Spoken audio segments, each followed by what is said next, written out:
네, 안녕하세요. 굿상담 클리닉 부원장 나현정입니다.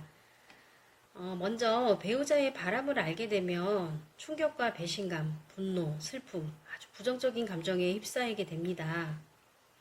그리고 대처에 관해서는 제일 첫 번째로 생각해 보는 곳이 이혼입니다. 네, 하지만 이혼이 쉬운 일도 아님을 또 깨닫게 되죠. 네, 그러면서 자녀에게 아버지, 어머니 없는 가정을 물려줄 수는 없을 것 같다. 혹은 아직도 애정이나 미련이 남아있다. 네. 이러저러한 이유로 잘 살아보기로 결정을 하고 부부 상담을 이제 배우자에게, 바람핀 배우자에게 이야기를 하게 되죠. 네. 그런데 보통 바람을 피운 배우자는 상담을 거부하는 경향이 많아요. 네. 자신의 치부를 드러내서 상담받고 싶지 않기 때문이죠. 네. 대충 미안하다고 사과했으니까 무마하고 지나가자라는 식이거든요. 네.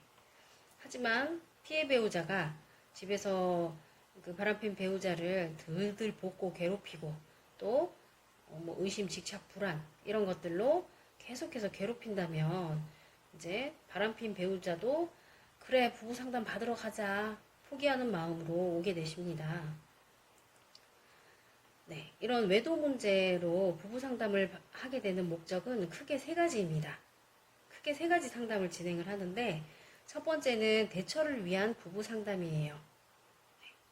배우자가 바람을 피게 되면 그로 인해 발생하는 여러 부수적인 문제들이 있어요. 네. 예컨대 상간 남녀 소송은 해야 되는지 어떻게 해야 되는지 혹은 뭐 합의금을 요구할 때 어떻게 합의를 해 주어야 되는지 네. 혹은 뭐 직장 상사와 바람난 아내인데 이직을 시켜야 할지 네. 또 뭐 꽃뱀에게 물려버린 남편인데 어떻게 하면 벗어날 수 있나요? 네. 이런 구체적인 어떤 어떻게 대처해야 되는지 예. 부부는 너무나 낯선 문제죠. 이런 문제들이 예. 그러나 상담센터는 이런 문제를 수시로 상담을 하기 때문에 이 다음에 어떻게 되고 이런 절차를 가지고 있어요. 그래서 좀 더 편안하게 논의를 하게 됩니다. 그래서 이제 대처를 위한 부부 상담은 이미 발생한 문제들에 대해 현실적인 대처를 어떻게 해야 되냐, 어떻게 봉합을 해야 되냐에 관한 논의가 이루어지는 상담입니다.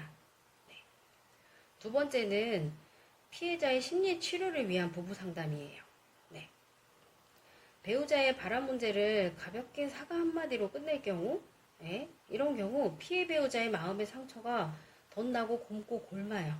네. 그래서 의처의부증으로 발전을 하거나 아니면 끊임없이 비난하고 싸우는 갈등 수준이 높은 부부로 살아가게 됩니다.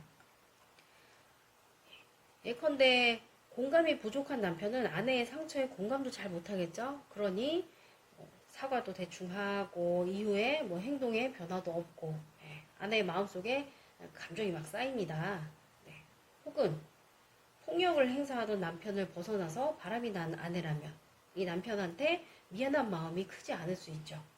그러면 이 남편은 더더욱 화를 내죠.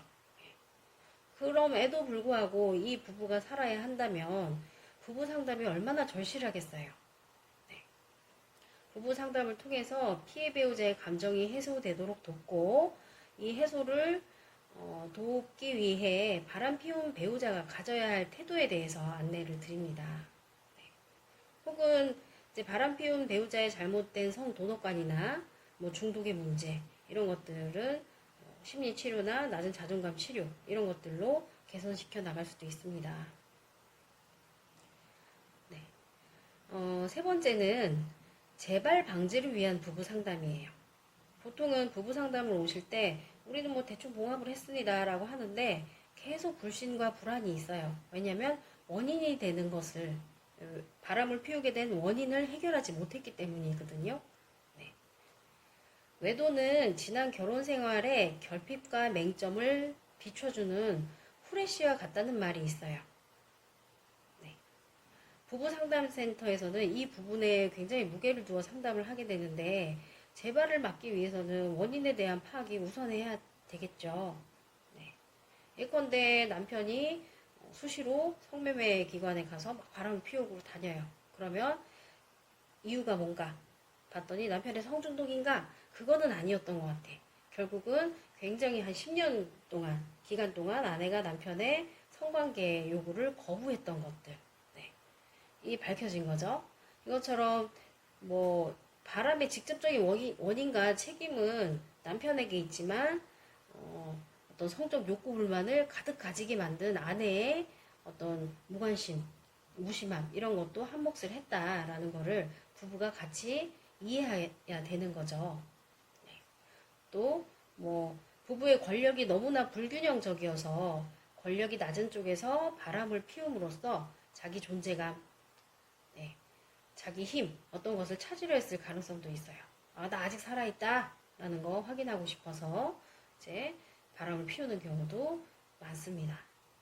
이것처럼 역기능적 관계의 부부는 애착 형성이 잘 안 되겠죠. 부부 사이 유대나 친밀감이 낮겠죠. 그러니까 바람이라는 유혹에 더 취약할 수밖에 없잖아요. 네. 그래서 부부 사이 의사소통의 문제랄지 아니면 뭐 폭력과 어떤 불신의 문제, 뭐 술이나 중독의 문제, 아니면 낮은 어떤 도덕성, 어떤 역할에 대한 이해가 부족하다든지 아니면 뭐 회피 애착, 뭐 불안정 애착, 혹은 너무 비틀어진 자기 존재감, 네, 이런 것들의 원인을 찾아서 탐색을 합니다. 네. 또 현재 문제 상황이 벗어나지 못하게 만드는 것이 관계에 어떤 문제인지를 딱 찾고 그 부분을 개선시켜 나가겠죠. 네.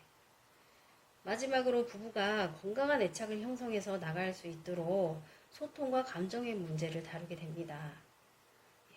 이렇게 이제 보통 외도 문제 부부 상담은 한 8시간에서 길게는 17시간 정도 프로그램으로 진행이 되는 경우가 많고요. 상담 방법이나 절차, 좀 구체적인 내용에 관해서는 전화로 문의해 주시기 바랍니다. 네, 지금까지 들어주셔서 감사합니다.